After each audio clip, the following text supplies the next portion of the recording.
नमस्कार बच्चों, हाजिर हूँ मैं एक बार फिर। ये जो है मिड टर्म एग्ज़ाम, इसमें तो वहाँ पर पिछला वाला जो बेसिक का बना था तो बेटा बेसिक में तो लिखने रखा था। ये मिड टर्म एग्ज़ाम है, मॉर्निंग का एग्ज़ाम है ये, यानी ये आज 1 अक्टूबर का है। मॉर्निंग का mid term exam directorate of education, यानी जो भी गवर्नमेंट स्कूल्स के पेपर होते हैं और एडेड स्कूल के पेपर हैं उनका ये है, तो उसको मैं बनाने जा रहा हूँ। तो उम्मीद करता हूँ ये आपके लिए होगा। अच्छा, आज पहली बार ये है कि सबसे पहले मैंने जो है ये पेपर आपको बना के भेज रहा हूँ। ठीक है, आप बाहर निकलेंगे तो आपको बिल्कुल एकदम तुरंत करके ही ये आपको मिल जाएगा। ठीक है, और शायद आपको ये मदद करेगा। चलिए बढ़ते हैं आगे। तो इसमें बेटा हम MCQ ही इसमें डिस्कस करेंगे फ़िलहाल, और फिर अगर आपको लगे कि ज़रूरत हो तो आप देख लीजिएगा, फिर आगे और चीज़ भी बताई जा सकती है। चलिए, पहला है 2 पॉजिटिव। थोड़ा ब्लर हो गया इसका जो PDF ना, वो बहुत बढ़िया नहीं है। तो आई होप कि आपके पास पेपर तो होगा ही, तो आपको तो ऑप्शन ही चाहिए, बट मैं कोशिश कर रहा हूँ कि आपको समझ में भी आ जाए। 2 पॉजिटिव, आपको पता है बेटा जो प्राइम फैक्टर्स जो होते हैं, A है जो AX क्यूब है, सॉरी XY क्यूब तो है ये, और इसमें है X क्यूब YZ। ठीक है, दूसरे में क्या है आपका X क्यूब YZ। तो X की सबसे बड़ी पावर X की कौन सी हुई? देखिए ये आपको थोड़ा x² YZ है शायद, है ना ये, और ये XY क्यूब है। तो इसमें जो ऑप्शन है सबसे बड़ी पावर कौन सी है? x की। x² LCM क्या होता है बेटा? सारे प्राइम फैक्टर का बड़ी पावर्स लेते हैं, तो x² है और y क्यूब है और z की a की पावर है, तो यानी ये C ऑप्शन इसका क्या है? सही आंसर है। ठीक है, अगर SCF होता तो ये हम स्मॉलेस्ट पावर और कॉमन का लेते हैं। तो कॉमन क्या होता है इसमें? x और y कॉमन थे और छोटी पावर x की x है और y की भी सिर्फ y है, XY इसका SCF होता। अब इसमें देखिए बेटा क्या करेंगे, देखो स्टैंडर्ड पेपर है तो थोड़ा काम तो होता ही है इसमें, है ना। तो ये है, ये माइनस है, इसके आगे थोड़ा सा मैंने कहा ना ब्लर आ रखा है। ये पहले वाले के फैक्टर किए बेटे x-1 और x-2, और दूसरे के फैक्टर किए x-2, x-1 और x-3। आप बताइए फिर कॉमन फैक्टर क्या है इसमें दोनों में? x-1। The right answer is A। Quadratic polynomial बनाना है जिसके फैक्टर्स कौन से हैं? -3 और 4, जीरोज है -3 और 4, तो सम ऑफ जीरोज हो गया 1 और प्रोडक्ट ऑफ जीरोज क्या हो जाएगा? -12। तो इसका A ऑप्शन सही ऑप्शन है, क्योंकि x² -x ये है -x और -12 है, तो क्योंकि सम हो गया 1, इसका प्रोडक्ट हो गया -12, तो x² -x -12 इसका आंसर होगा, यानी A ऑप्शन है सही। थर्ड का जो है A ऑप्शन, थोड़ा ब्लर हो रखा है ये PDF, तो मैंने क्वेश्चन देख के मैं बता रहा हूँ आपके, A option is the right option third की। अच्छा, आप आइए अब अगले में जो है क्या लिख रखा है, देखो लिखता है फोर्थ में K for which this has unique solution. Unique solution आपको पता है क्या होता है? x1/a1/a2 not equal to b1/b2, k/6 not equal to -2/-2, -2/-2 क्या हो जाएगा बेटा? 1, तो k नॉट इक्वल टू क्या हो जाएगा? 6। इसका आंसर क्या है? B। फोर्थ का आंसर B ऑप्शन है।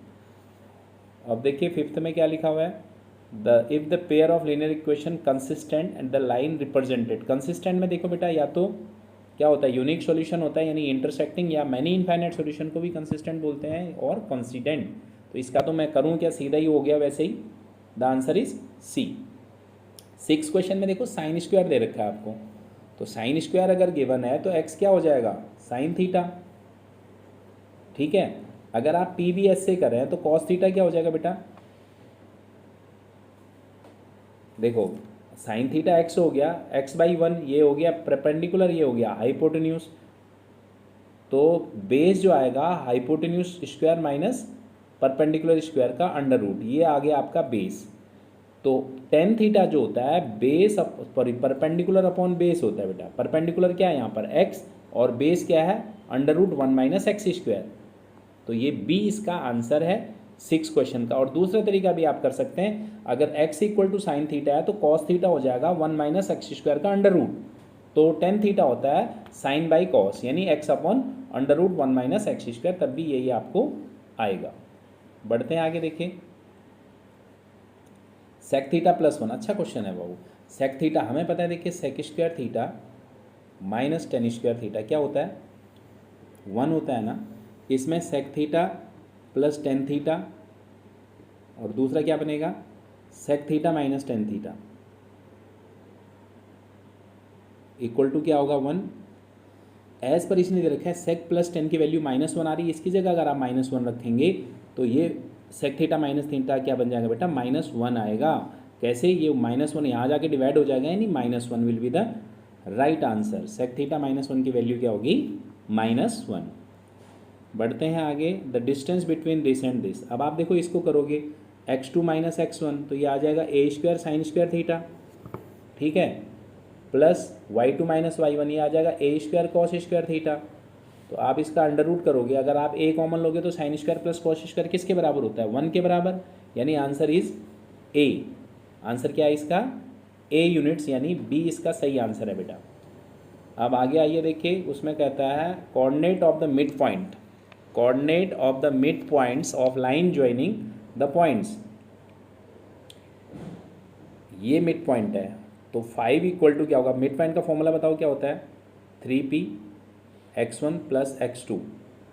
तो x2 क्या है इसमें, -2 है देखिए, अपॉन 2।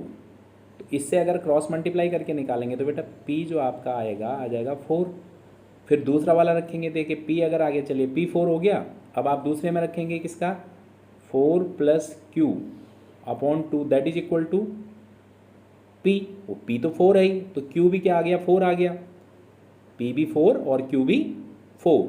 तो हमें निकालना है p + q। आप समझिए p + q का आंसर जो है क्या है, d, यानी the right answer of the 9th question is d। 10th देखिए, अब कहता है x + y + z, निकालना क्या है, x + y + z।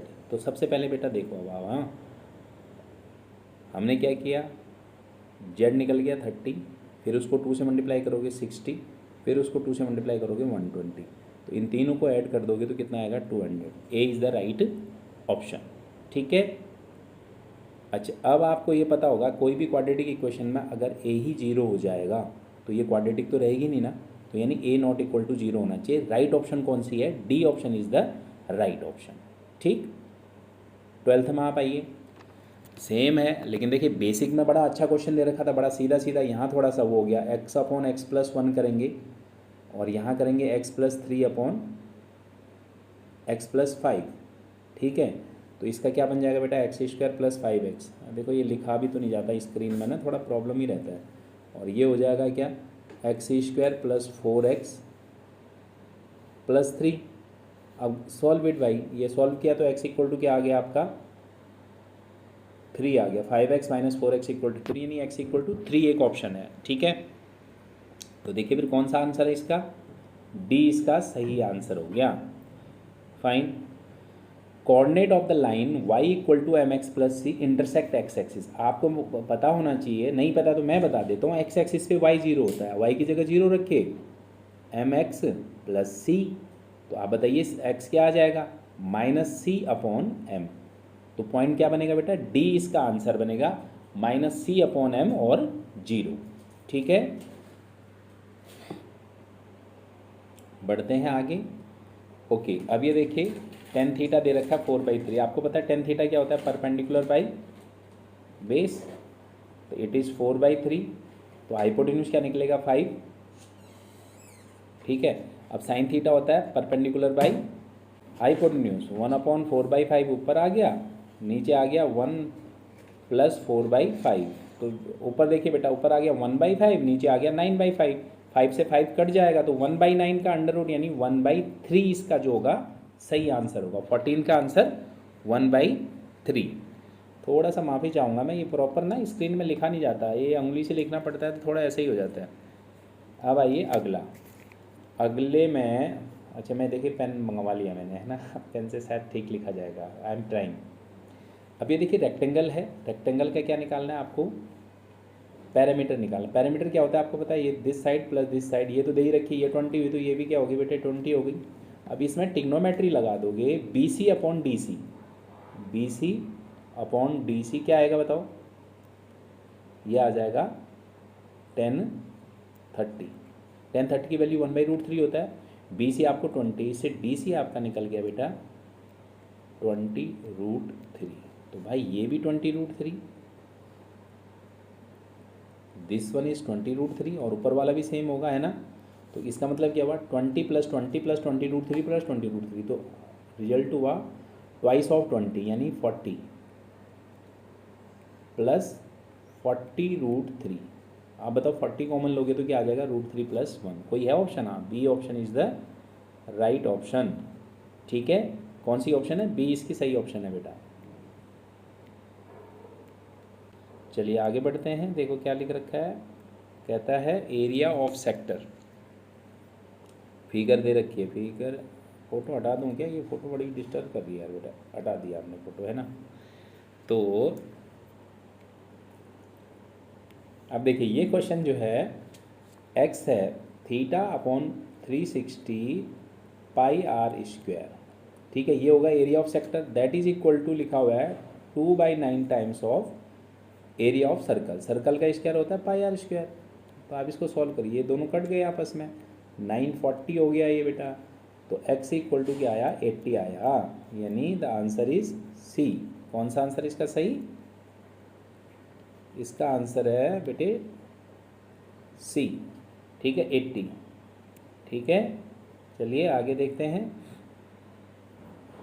अब देखो बेटा, अब कहता है upper limit of class interval 27 है। ठीक है जी, तो क्लास साइज 4 है, तो लोअर लिमिट क्या हो जाएगी? 23 होगी, क्योंकि डिफरेंस क्लास साइज का मतलब है 4 का साइज है। तो ये हो गया। अब तो क्लास मार्क क्या होता है? मिड वैल्यू को क्लास मार्क कहते हैं बेटा। क्या होगा? 23 + 25 7 डिवाइडेड बाई 2, तो आंसर विल बी 25। अच्छे क्वेश्चन पूछ रखे हैं, देखिए स्टैंडर्ड में क्वेश्चन का लेवल ठीक है। आगे बढ़ते हैं 18 क्वेश्चन में। तो देखो इसमें भी क्या है आपने, अब आप मुझे बताएं मॉडल क्लास कौन सी है? ये मॉडल क्लास है, इसकी lower limit, sum of the lower limits of model class की तो लोअर लिमिट है भाई 15 होगी, है ना। अब मीडियन के लिए आपको क्या करना पड़ेगा? कॉम्युलेटिव फ्रीक्वेंसी निकालनी पड़ेगी। 10, 25, 37, 55 और 70। तो जब n/2 करोगे तो मीडियन क्लास क्या आ जाएगी? 35। 35 किस में आएगा बेटा? इसमें। तो इसकी लोअर लिमिट कौन सी हुई? 10। तो मॉड की लोअर लिमिट 15 है, मीडियन की लोअर लिमिट 10 है। तो 10 + 15 इन दोनों को ऐड करोगे तो सम क्या आएगा? 25। बताओ, आप बताओ क्या ऑप्शन हुआ फिर इसका? तो lower limits of median and model class का सम जो है वो क्या है? 25 है। अच्छा, अब एसर्शन और रीजन वाला आगे देखिए। तो ये तो आपको पता ही होगा वैसे कि भाई कौन सा होता है करके। एसर्शन अगर दोनों ही सही होते हैं तो क्या बनता है? लिख रखा है x = 5 और y = 1। x = 5, y = 1 solution of इसका सॉल्यूशन है, तो देन p = 3 देख लेते हैं पहले।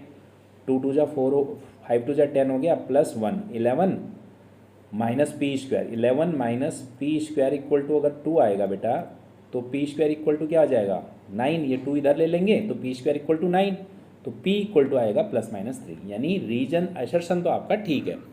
The solution of equation always verify the solution. हाँ बिल्कुल, ये रीजन भी ठीक है। अगर जो भी सॉल्यूशन आपको गिवन होगा, अगर उसमें इक्वेशन में पुट करेंगे तो उसको सेटिस्फाई करेगा। तो इसका मतलब क्या है? इसकी ऑप्शन क्या हुई आपके पास? ए। रीजन भी ठीक है, असर्शन भी ठीक है, और reason is the correct explanation of assertion. ठीक है, चलो जी, ये हो गया पहले का। अब आप बढ़ते हैं आगे, देखें 20वें क्वेश्चन में जो है sec² - tan²। ये लॉजिक इसमें भी वही होगा शायद। अगर मान लो sec4 - tan4, देखिए बेटा मैंने इसको a² - b² के फॉर्मूले से खोल दिया। sec² θ - tan² θ, और दूसरा आ जाएगा क्या? sec² θ + tan² θ। ओके, अब ये हो गया 1, और ये आ जाएगा sec² को क्या लिख दोगे आप? 1 + tan²। ठीक है, 1 + tan² लिखोगे sec² को, और साथ में फिर एक ये tan² आ जाएगा 2। तो अल्टीमेटली ये किसके बराबर हो जाएगा बेटा? 2 tan² a + 1। थीटा लिख दिया मैंने, ये a लिखा हुआ है, तो यानी ये tan² + tan² + 1। ठीक है, तो ये क्या आया आंसर? 2 tan² a + 1, यानी ये तो सही है। ठीक है जी, असर्शन क्या हो गया? ठीक हो गया। The value of cos θ decreases with theta increase. अब इस पर क्या सही है भाई? वैल्यू ऑफ थीटा, यस बिल्कुल ये भी ठीक है। cos 0 क्या होता है आपको पता है?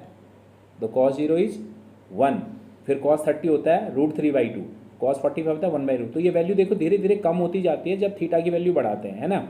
आप समझ रहे हैं मेरी बात को? जब थीटा आप इंक्रीज करते हैं तो यानी ये भी ठीक है, बट इसका इससे लिंक नहीं है बेटा कोई। तो इसका ऑप्शन क्या हुआ? बी। ठीक है, 20th का क्या ऑप्शन होगा? बी। देखिए MCQs में ही मैंने कोशिश करा है आपको एक्सप्लेन करके बताने की, क्यों, क्या रीज़न बताने की कि किसका आंसर ये क्यों है।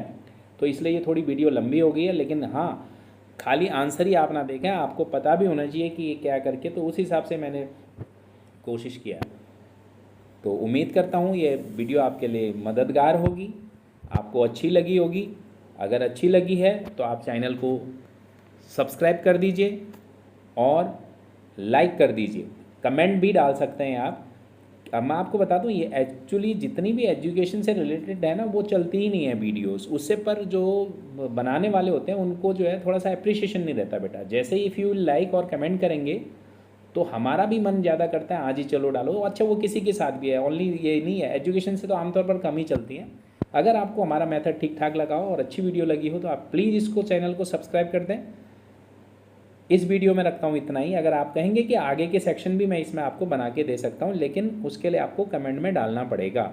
रखता हूँ इतना ही, मिलता हूँ अगली बार, तब तक के लिए नमस्कार।